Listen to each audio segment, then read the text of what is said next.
My mother humiliated me for years and sabotaged my relationship by telling my girlfriend I was dangerous, so I made her the joke of her own birthday and started a secret war she never saw coming. My mom and I had a great relationship, except for the one thing that kept us apart, her need to put me down in front of others for validation. I tried talking to her about this. I've literally begged her in front of guests to stop embarrassing me for cheap laughs, but she just won't stop. She fully believes she's doing nothing wrong either. Last Thanksgiving, the whole family was talking about my uncle when she randomly started showing everyone my embarrassing teenage pictures. Pictures I'd explicitly told her I hated and never wanted anyone to see. I asked her to put them away, but she told me not to be a buzzkill and learn to laugh at myself. My dad stepped in defending her, telling me, "Would you relax? Your mom's just joking around. Let her have her moment." This is just one of the hundreds of examples. I've tried everything to get her to see my POV, but nothing worked, and a few weeks ago, my relationship with her went completely south. It was her birthday, and I woke her up with breakfast in bed and a new iPhone like she wanted. But instead of showing me love, she gave me a lukewarm thanks and started cracking jokes to my dad and her friends on FaceTime about how bad my cooking was. This hurt a lot. I had worked so much overtime to save up for that phone, and that's what I got in return. But that wasn't even the real kicker. The real kicker happened later that evening during her birthday dinner. She was doing her usual, joking about how I used to get bullied by a girl in elementary school to make people laugh, and I know I shouldn't have, but I decided to join in, willing to swallow my pride and become the butt of the joke for my mom's big day. This was a mistake. My mom took this as approval to do the unthinkable. She got everyone to quiet down, and when we did, she pulled out my personal diary. "Let's see what goes on in that teenage brain, shall we?" She chuckled. Everyone laughed, but my world went silent. My face went pale and I froze. And then, my mother said, "Ooh, look what he wrote here. I just got rejected by my crush and feel like a failure. I bet this will be funny." My dad was beside himself laughing, and just as my mother started reading, I snapped. I got out of my chair, stormed over, and mid-sentence yanked my diary off her. I looked at her in the eyes and mouthed, "How could you?" And for a second, I swear, I saw guilt. But that quickly vanished. My dad came behind me, yelling at me for being ill-mannered and shouting that I've ruined Mom's birthday. She then backed him up, telling me to learn to take a joke, and tried yanking the diary back, but I didn't let her. I just ran upstairs, tears streaming down my face. All the guests left within a few minutes. The party was ruined. I didn't speak to my parents for the next few days, and I planned to keep it that way until I was forced to, because that's when my mom stooped to a level I didn't know was possible. You see, I'd been seeing a girl I really liked for the past few months, but seemingly out of nowhere, she ghosted me. I found out after being stood up on a date where I waited over an hour for her, and when I checked my phone, I was blocked. I remember being broken. Julie had been my crush for over a year, and she brought me happiness like no other girl ever did. Mom knew this. I went home devastated, and when I saw my dad sitting on the couch, I just let it out. I didn't even care if he called me a wimp or anything. I just needed someone to talk to. But instead of laughing at me, offering advice, or anything in between, he looked at me like a deer in headlights, almost like he knew something. I picked up on this. I asked him if there was something he wasn't telling me. He said no, but his eyes told a different story. I kept pressing him, and it's only when I threatened to stop contributing towards rent that he gave in. He admitted that my mom contacted Julie and told her to leave me because she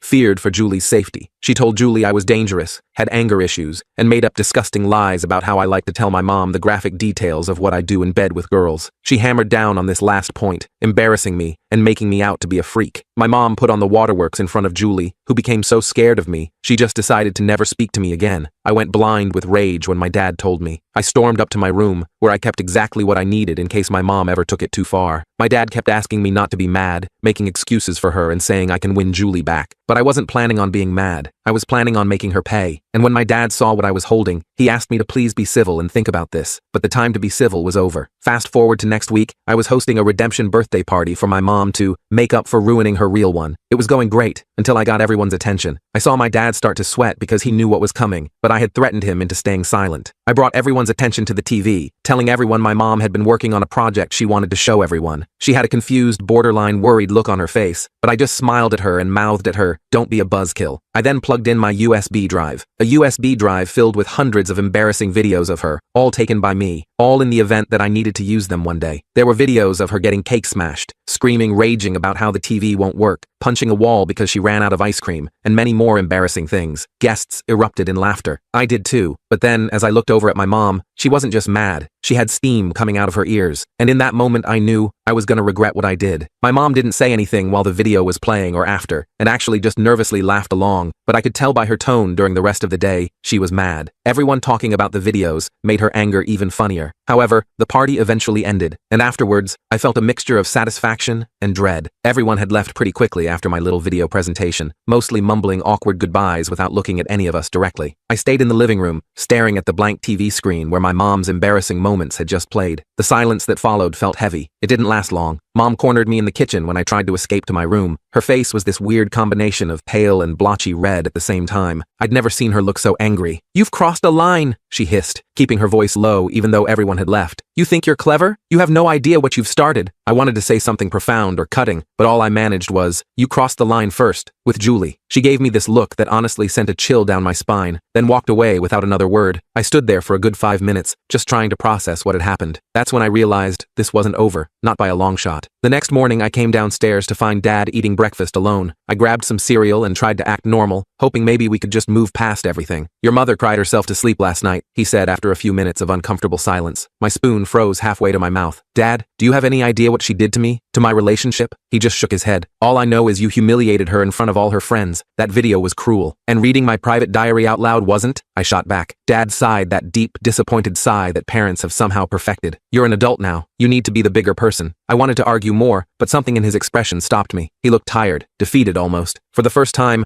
I wondered if he was trapped in his own version of this mess, just trying to keep the peace. But still, I couldn't believe he was taking her side again. That afternoon, I sent Julie a long text explaining everything, about my mom's history of humiliation, the lies she'd told, all of it. I figured I had nothing to lose since she'd already blocked me everywhere else. To my surprise, she actually responded a few hours later. "Your whole family sounds toxic. I'm sorry for what you're going through, but I don't want any part of it. Please don't contact me again." That hurt worse than no response at all. Julie was right. My family was toxic, and now it had cost me someone I really cared about. I threw my phone across my bed and buried my face in my pillow, feeling that horrible mix of sadness and anger that's been my constant companion lately. When I got home from work that evening, something felt off immediately. My bedroom door was slightly ajar, even though I distinctly remembered closing it that morning. I always close my door. I pushed it open slowly and scanned the room. Nothing seemed out of place at first, but then I noticed my laptop was missing from my desk. I tore through the room looking for it, thinking maybe I'd left it somewhere else, but deep down, I knew. I found Mom in the living room, watching TV like nothing was wrong. "Where's my laptop?" I asked, trying to keep my voice level. She barely looked up. "I have no idea what you're talking about. My laptop is missing from my room. Did you take it?" "Why would I take your laptop?" she asked, her voice dripping with fake innocence. "Maybe you left it somewhere. You've always been forgetful." I wanted to call her out, but I had no proof. And somehow, arguing with her always makes me look like the crazy one. I spent the next hour searching the house before finally finding my laptop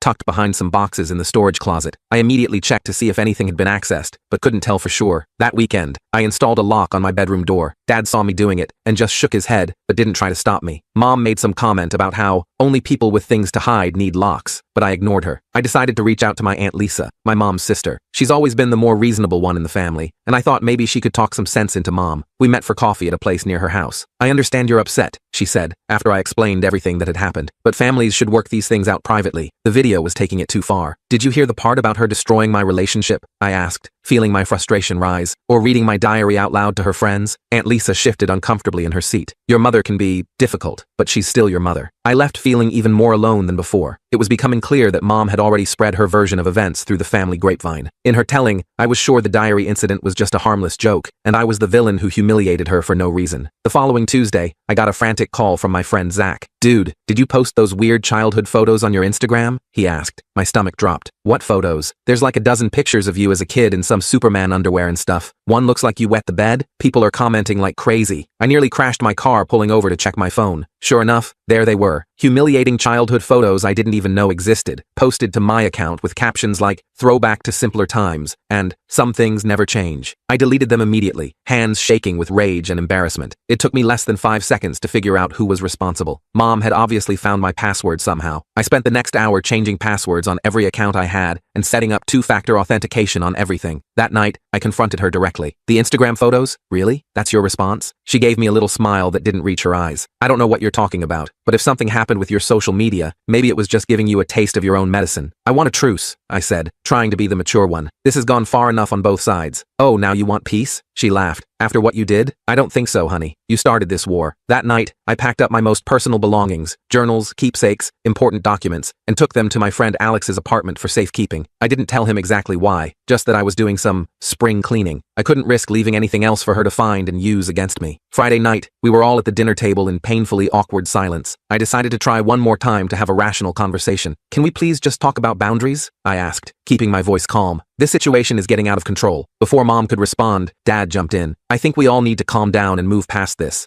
Family is family. I agree, Mom said sweetly. Then she turned to Dad. Oh, by the way, I found some interesting messages on his phone the other day. Want to see what our son was saying to that Julie girl? Pretty graphic stuff. I froze. You went through my phone? Those messages are private. She pulled out her own phone and started showing Dad screenshots. Screenshots of intimate conversations between me and Julie. I felt sick. I pushed my chair back from the table so hard it fell over behind me. My appetite was completely gone, replaced by a knot of anxiety and rage. I left without another word and drove around for hours just to avoid going home. The next morning, I went out to my car to find all 4 tires completely flat. Upon closer inspection, I could see they'd been slashed. Each one had a small, deliberate cut in the sidewall. I couldn't prove Mom did it, but the timing was too coincidental. I had to use my emergency savings to pay for new tires. I had been carefully building this fund with overtime shifts, hoping to eventually move out. Now I was back to square one financially. The repair shop guy told me it looked like someone had used a small knife, carefully puncturing each tire in a way that couldn't be patched. Things were escalating faster than I could handle. I started picking up extra shifts at work, hoping to save enough to get my own place as soon as possible. But when I showed up that Monday, my manager called me into his office. Your mom called me yesterday, he said, looking concerned. She mentioned you've been going through some mental health issues, said you might need reduced hours for a while. I sat there in shock. What? I'm fine. I've been asking for more hours, not fewer. He gave me this look of pity that made my skin crawl. She sounded really worried about you, said you've been having episodes. He pushed a pamphlet for the company's employee assistance program across the desk. Maybe take a few days off, use some of your PTO. Instead of more shifts, I ended up with fewer. I couldn't even explain the real situation without sounding completely unhinged. Who would believe that my middle-aged mother was systematically destroying my life because I showed some embarrassing videos of her at a party? I tried talking to Alex about everything that was happening, hoping for some support or advice. We met at a bar near his place, but he seemed weird from the moment I arrived. Your mom called me, he said after his first beer. My heart sank. What did she say? She's really worried about you, man. Said you've been having these explosive anger episodes, that you destroyed a bunch of stuff in your room. He looked uncomfortable. She said sometimes you talk about hurting yourself or others. None of that is true, I said, feeling a familiar helplessness wash over me. She's making it all up because of this fight we're having. Alex just nodded, but I could tell he didn't fully believe me. Maybe you should get some professional help, just to talk to someone? I realized then that Mom was systematically cutting off all my support systems one by one. She was telling everyone in my life that I was unstable, making it impossible for me to explain the truth without sounding exactly like the person she was describing. That night, I created a detailed document recording all of her behaviors with dates, times, and witnesses when possible. I figured if things continued to escalate,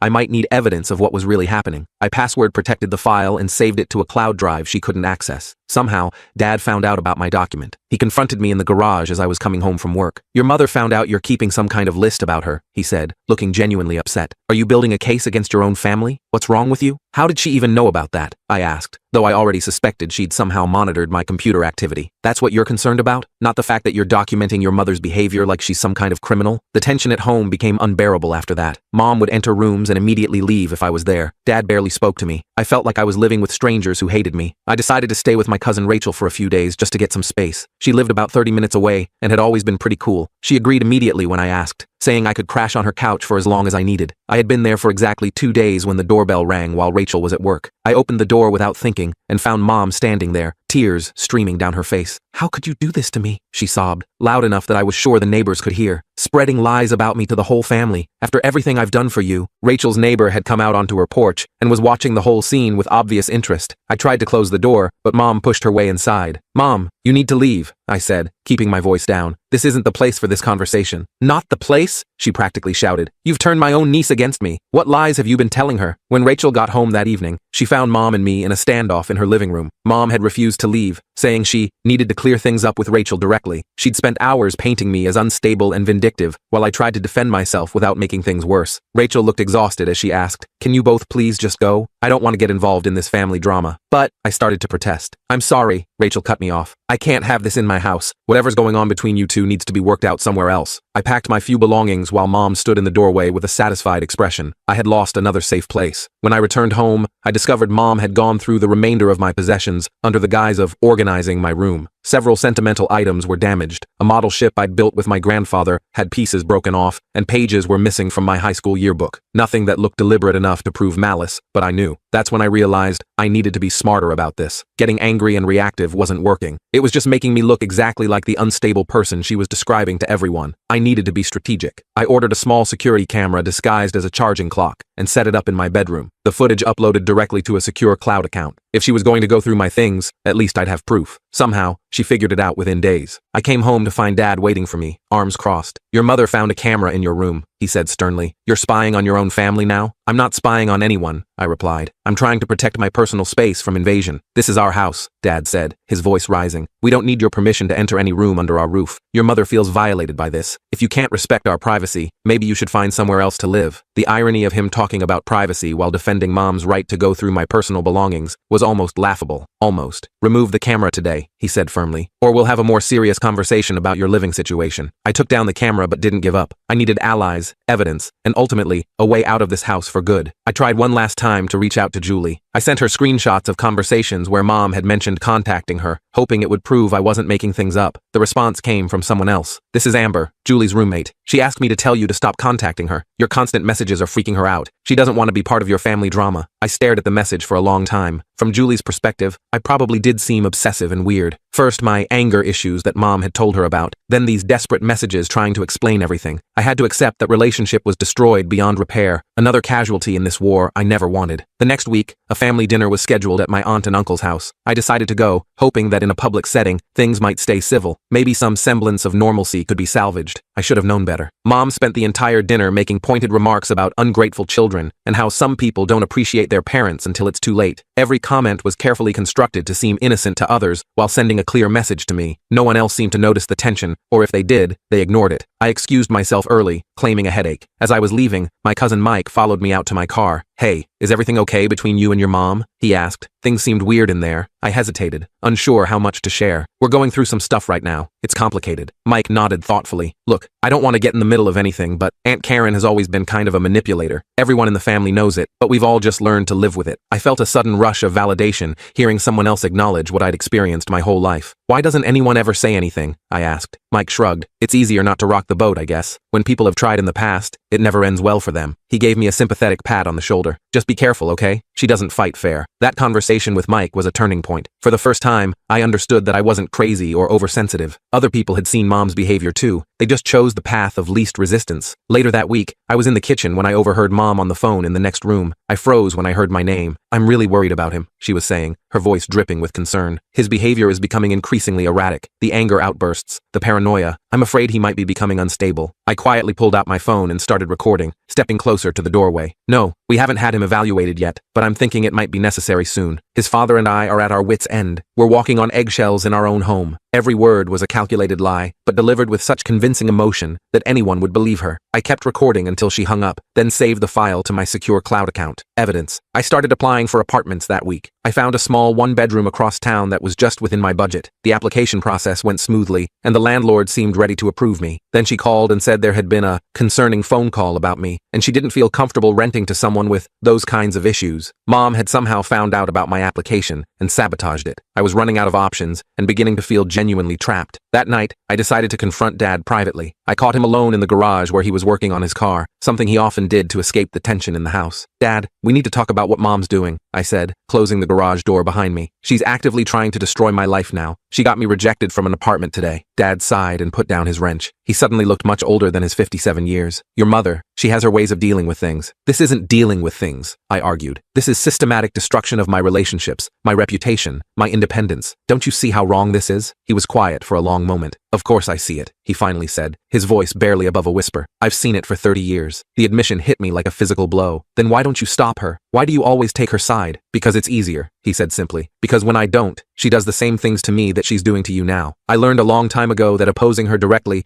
only makes things worse." I stared at him, seeing my father in a completely new light. He wasn't just an enabler. He was another victim who had simply found a way to survive. "I can't live like this," I told him. "I won't." He nodded slowly. "I know, and you shouldn't have to." Over the next few days, I noticed Mom taking photos of me around the house with her phone when she thought I wasn't looking. Once, I caught her reflection in the TV screen as she quickly snapped a picture of me eating breakfast, then started typing something. I began strictly monitoring what I said and did at home. I kept conversations minimal and avoided being in common areas when possible. I was essentially living like someone in witness protection, careful not to leave any information or behavior that could be weaponized against me. One evening, I received a call from my Uncle Robert, my dad's brother who lived about 3 hours away. We weren't particularly close, but he had always been nice to me at family gatherings. "Your dad called me," he said after some awkward small talk. He's worried about you. My heart sank, assuming this was another flying monkey sent by Mom to lecture me about respecting my parents. Look, Uncle Robert continued, I don't know exactly what's going on, but I gather things are pretty toxic there right now. I wanted to offer you my guest room if you need somewhere to stay for a while. I was stunned by the unexpected lifeline. That's really generous, but your place is 3 hours from my job. I can't commute that far. I understand, but the offer stands if you need it. Sometimes you have to prioritize your mental health over convenience. I thanked him sincerely, touched by his support even though I couldn't accept it. The fact that Dad had reached out to him secretly gave me a small hope that maybe Dad was finally trying to help in his own way. I created a separate email account to communicate privately with family members I trusted, hoping to gradually build a support network. I was careful to use a strong password and only access it from my phone. It worked for about a week before Mom somehow gained access. She must have installed spyware on my phone when I wasn't looking. She sent embarrassing emails to several relatives pretending to be me, including one to my grandmother that contained bizarre sexual references. I spent the next day calling everyone who had received these emails, explaining what had happened and apologizing profusely. Some believed me. Others clearly thought I was making excuses for my own weird behavior. The damage control was exhausting. The next morning,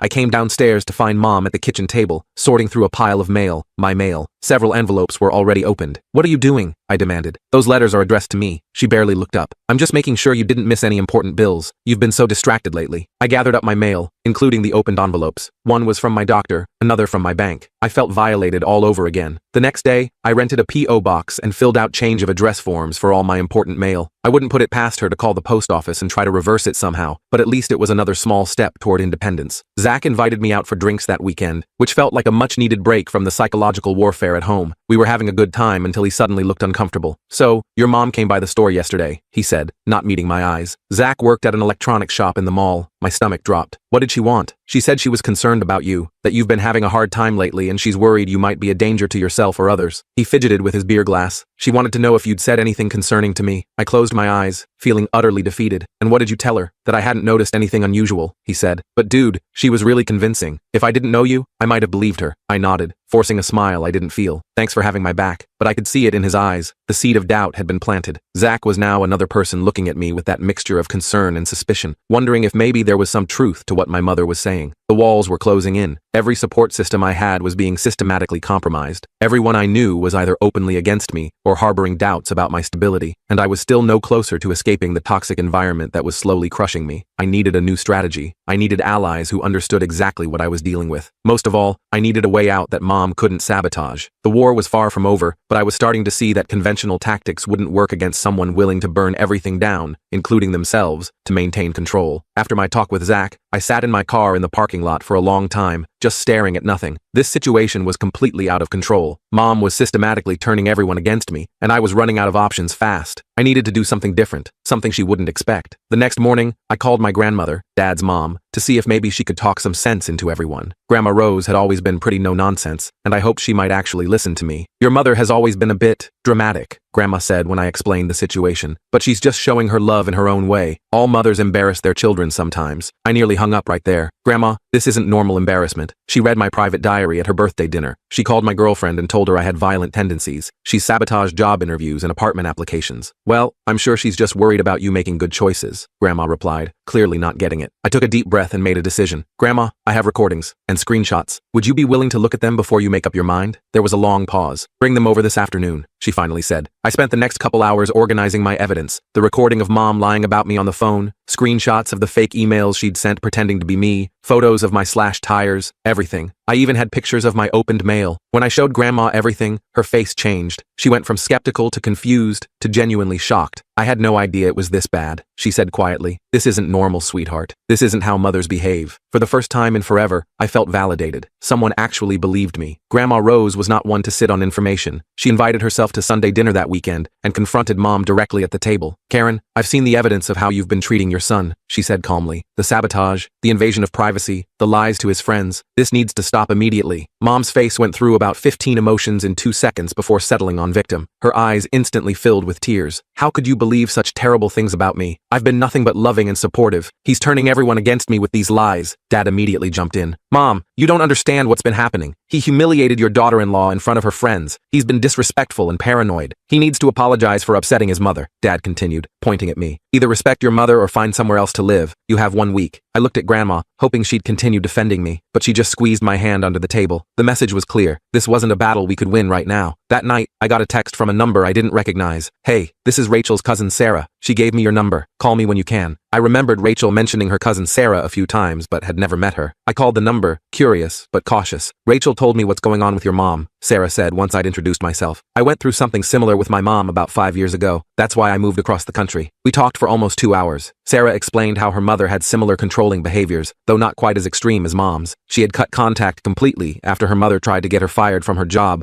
by making up stories about drug use. "The thing is," Sarah explained, "people like our mothers follow a pattern. They're likely narcissists. There's actually support groups for people with narcissistic parents. It was like someone had thrown me a life preserver in the middle of the ocean. I wasn't alone. This was a real thing that happened to other people. I wasn't crazy or oversensitive or any of the things I'd been told my whole life." Sarah connected me with an online support group, and I started attending virtual meetings. For the first time, I heard story after story that mirrored my own experiences. These people understood exactly what I was going through without me having to convince them or provide evidence. Unfortunately, Mom somehow found out about the group. I have no idea how. Maybe she installed some kind of spyware on my phone, or maybe she just guessed based on my browser history. Either way, she started telling family members I had joined a cult and was being brainwashed against my family. I had to spend hours explaining to concerned relatives what the support group actually was. Some believed me, some didn't. The division in the family was growing wider by the day. Meanwhile, I was scrambling to find somewhere to live before Dad's one-week deadline expired. Grandma Rose offered me her spare room, but she lived in a seniors-only community that wouldn't allow long-term stays from someone my age. I could crash there for 2 weeks max while finding something permanent. I started packing up my essential belongings whenever the house was empty. I figured I'd move the most important stuff first, then come back for the rest later if possible. I was carefully sorting through my closet when Mom came home unexpectedly. "What are you doing?" she demanded, eyes narrowing at the half-filled box on my bed. "Just organizing some stuff," I said, trying to sound casual. "He's stealing family heirlooms," Mom shouted, immediately running to find Dad. "Come quick, he's taking things that don't belong to him." Dad made me unpack everything right in front of them, item by item, to prove I wasn't taking anything that wasn't mine. It was humiliating and infuriating, having to justify ownership of my own clothes and belongings. The next evening, my aunt witnessed Mom's behavior firsthand during a video call. I had called to ask if I could possibly stay with her for a while, and Mom barged into my room without knocking, snatching the phone from my hand. "He's being dramatic again," Mom told my aunt with an eye roll. "Apparently we're such terrible parents that he can't stand living here anymore." I expected my aunt to see through this, but she just looked uncomfortable. "I'm sure it's just a phase," she said. "All families have rough patches." After the call, I realized I needed more consistent witnesses to Mom's behavior. Individual incidents could be explained away as a bad day or out of context, but a pattern would be harder to dismiss. I invited my cousin Rachel to stay for the weekend, hoping she'd see the dynamics for herself, but Mom must have sensed the trap. For the entire first day and a half, she was pleasant, charming, and completely normal. Rachel began giving me side eyes, clearly thinking I had exaggerated everything. Then, on Rachel's last night, Mom had a few glasses of wine. Her guard slipped, and she started making those familiar cruel jokes, this time about my failed romance with Julie. "He thought she was the one," Mom said with a mocking laugh, making air quotes. "But she ran for the hills when she found out what he's really like." "Smart girl," Rachel immediately spoke up. "Aunt Karen, that's a pretty mean thing to say about your son." Mom's face darkened. "I see he's gotten to you too. Everyone's ganging up on me in my own house." She stormed off to her bedroom, slamming the door like a teenager. Rachel looked at me with wide eyes. "Wow, has she always been like that?" "My whole life," I said quietly. Rachel helped me secure a small studio apartment through her friend who worked at a property management company. The downside was, it wouldn't be available for another month. I still needed to survive at home for 4 more weeks. I was meticulously documenting every interaction with Mom in a password-protected cloud file. One day, I left my computer briefly to take a shower, forgetting to lock it. When I came back, something felt off about the way my browser tabs were arranged. After some digging, I discovered keylogging software had been installed on my laptop. Mom had been monitoring everything I typed, passwords, private messages, journal entries, everything. The invasion of privacy was so complete, it made me physically sick. I immediately bought a new laptop with my emergency credit card and kept it hidden at Rachel's apartment. This meant I could only work on my online courses when I visited Rachel, which wasn't often enough. My grades started slipping, adding financial aid concerns to my growing mountain of problems. Mom noticed I wasn't using my old laptop anymore and confronted me in the kitchen. "Why aren't you using your computer lately? Got something to hide?" she asked with fake casualness. "I know about the keylogger, Mom," I said calmly, watching her reaction. Her face fell for just a second before she recovered. "I have no idea what you're talking about. This paranoia of yours is concerning." but I saw it. That brief flash of shock when she realized I'd caught her. For once, I felt like I had the upper hand in our psychological warfare. A few days later, Dad approached me when Mom was out shopping. "Look," he said awkwardly, "I've seen some concerning behavior from your mother lately. The computer thing, the phone calls to your work. It's getting out of hand." My heart leapt. Was Dad finally going to stand up for me? "But," he continued, crushing my hope, "I need you to keep the peace until you move out. Just a few more weeks. Can you do that for me?" I realized then that Dad was afraid of Mom, but would never actually confront her. He was asking me to be the sacrificial lamb to keep his own life tolerable. The next day, Mom announced she'd arranged a family counseling session. For a moment, I felt a glimmer of hope. Maybe she was finally acknowledging there was a problem. That hope died when I arrived at the appointment and discovered it wasn't with a licensed therapist at all, but with her personal friend, who worked as a life coach. The entire setup was obviously designed to gang up on me. I refused to participate and walked out. Mom retaliated by telling relatives I'd refused professional help. But by this point, Grandma Rose had already shared my evidence with several family members. People were starting to question Mom's version of events, and she was losing control of the narrative. 3 weeks before my move-out date, Mom discovered my apartment plans through a misdirected email. Instead of confronting me directly, she called the landlord pretending to be a former landlord of mine, claiming I had damaged property and skipped out on rent. I almost lost the apartment until Rachel intervened, calling her friend and explaining the situation. The landlord was sympathetic but nervous about getting involved in family drama. It took Rachel personally vouching for me to secure the apartment again. 1 week before moving out, I checked my bank account and nearly had a heart attack. Almost $800 was missing. After calling the bank, I discovered someone had made several withdrawals using my debit card and PIN. Fortunately, I had moved most of my savings to a new account at a different bank after the slashed tires incident. Mom only got a relatively small amount, but it was proof of how desperate she was becoming. I confronted both parents about the missing money, making sure Grandma was present as a witness. "I was teaching you financial responsibility," Mom said with a straight face. "You've been so careless with money lately, buying a new laptop you don't need and wasting money on an apartment when you could live here for free." To my shock, Dad finally snapped. "Karen, that's enough. Taking his money crosses a line." Mom looked at him like he'd grown a second head. In all my life, I had never seen Dad contradict her so directly. On moving day, several family members showed up to help. Grandma Rose, Rachel, Uncle Robert, who drove 3 hours to be there, and a couple of cousins. Mom locked herself in her bedroom and refused to come out or say goodbye. I left a letter for her explaining that I needed distance, but hoped for eventual reconciliation if she could acknowledge her behavior and work on healthier communication. I doubted it would make a difference, but it felt important to leave the door cracked open, even if just a little. The first few months in my new place were like learning to breathe again. I installed a security system with Rachel's help. I changed all my passwords and created new email accounts. I blocked Mom's number but kept Dad's open, though our conversations were brief and superficial. 6 months after moving out, I got a text from an unknown number. "It's Mom. Can we meet for coffee? Neutral location of your choice." My first instinct was to ignore it completely, but after talking it through with my support group, I decided to respond with clear boundaries. I insisted that Rachel be present and that we meet at a public cafe near her workplace rather than my neighborhood. To my surprise, Mom agreed to everything. The meeting was tense and awkward. Mom started off defensive, making comments about how I had abandoned the family and broken her heart. But when I calmly stated I would leave if she continued with accusations, something shifted. "I miss you," she said, her voice smaller than I'd ever heard it. "I don't understand why things got so bad between us. I can explain it to you again if you're actually willing to listen," I replied. For the first time in my life, she nodded and stayed quiet. I explained how her constant humiliation had affected me, how her invasion of my privacy and sabotage of my relationships